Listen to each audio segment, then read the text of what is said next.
This has been 2 years since I watched Silo. That, second season ended on such a cliffhanger. Third season makes so much more sense now. I forgot about the dirty bomb. And, so in the third season, they have this black goo. It's a spoiler alert. I thought it might be a ferromagnetic gas, which is something that I theorized, but ultimately thought might be impossible. In the show, if you wiki it, it'll tell you that it's nanites. And so it's showing the development of the silos, and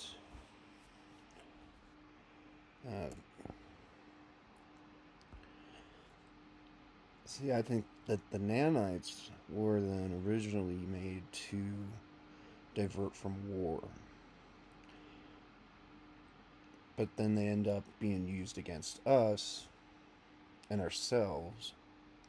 So then the silos are built to do a social experiment to see if we can sustain an economic and diverse structure of humanity and increase the probability and lack of failure and corruption over time.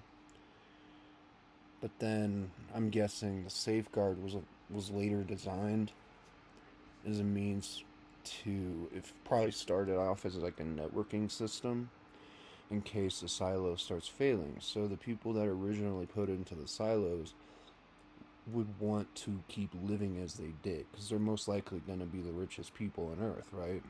Very spoiled people. But then you're also going to need working class, and that's the whole tier structure of the silos. But these people, it's who can ever basically hold off the longest. And so then they implement this safeguard in like the first or second generation as they start seeing silos collapse from overconsumption and then civil war. And to save the other silos and relatively humanity, you have to sacrifice one. And people in the third season rationalize, we can kill 1,000 of ourselves to save the other 8,000 or whatever, versus like this test on psycho. I don't even know what you call it. Neurologically degenerative drug that then people start forgetting one another and lose their social structures too. So then it's like a huge conflict point of networking between silos, but then losing that networking. And ultimately, like this silo, we don't know if it's the last one, but in the show, they have to bring production back up to pre-rebellion periods in the third season.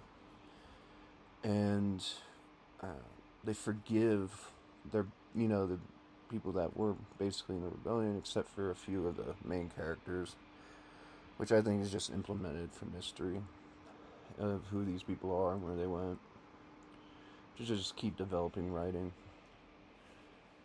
But the ultimate goal is like whatever this is outside was most likely designed after the nanites, right? So then we resort to burrowing underground because we see the war coming that's going to wipe out humanity.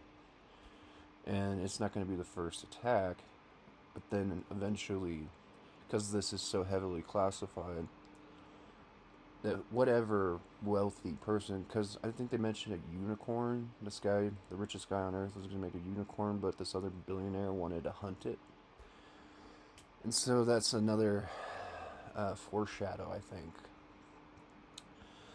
And somebody created this.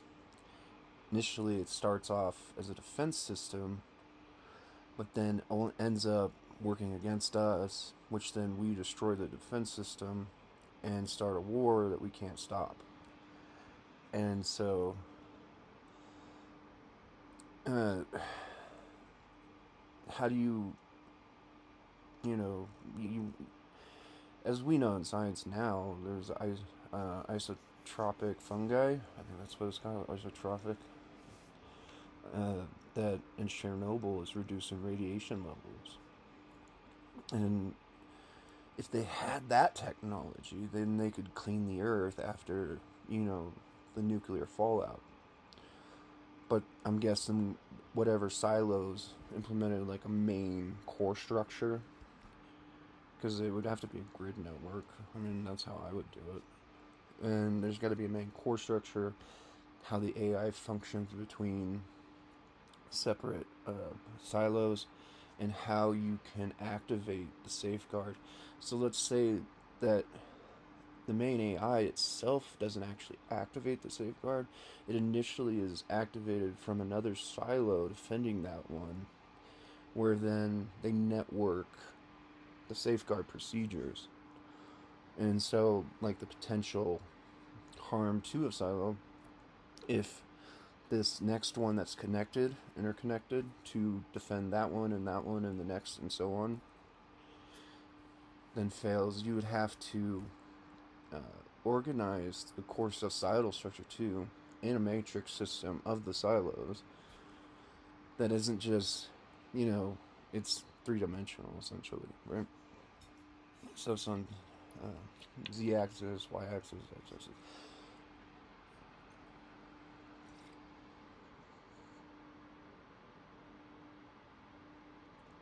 And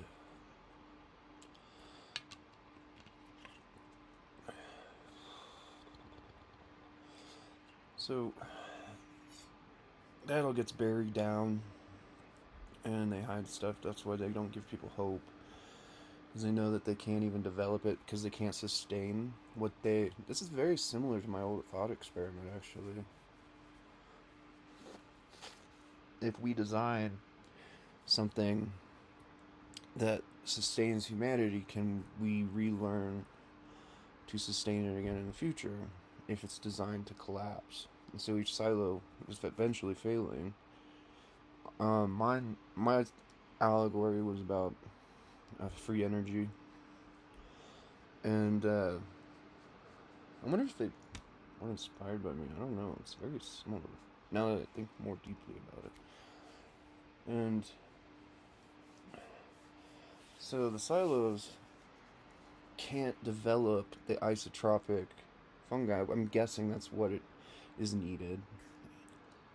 And the nuclear war continued after we destroyed the nanite or nano defense system, whatever it is. And because it wipes out our bombs and our jets.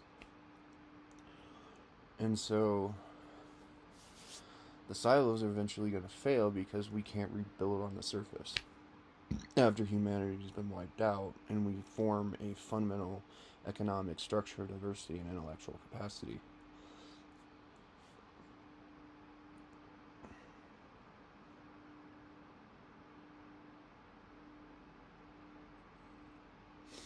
I don't know. They've done some pretty decent writing. I thought this third season started off a bit repetitious. I thought they were just kind of running out of ideas. But it seems more like they've thought far more deep into it. And so, that rib. I don't know what the hell I did to it. Many things. One of my vertebrae is a little screwed up, and it connects to the rib. It just gets really sore sometimes. Is there anything else to talk about? I mean, aside from the obvious fact that they function like biomes, and flooding that silo to wipe out the history is really interesting. They flood, 17, I think is the number. And so it's sort of like a fail-safe so that you can't get to that technology because the technology failed, thus you must destroy that technology. And you got this group of kids that are just surviving in it. Still, I don't know, see if it goes that way.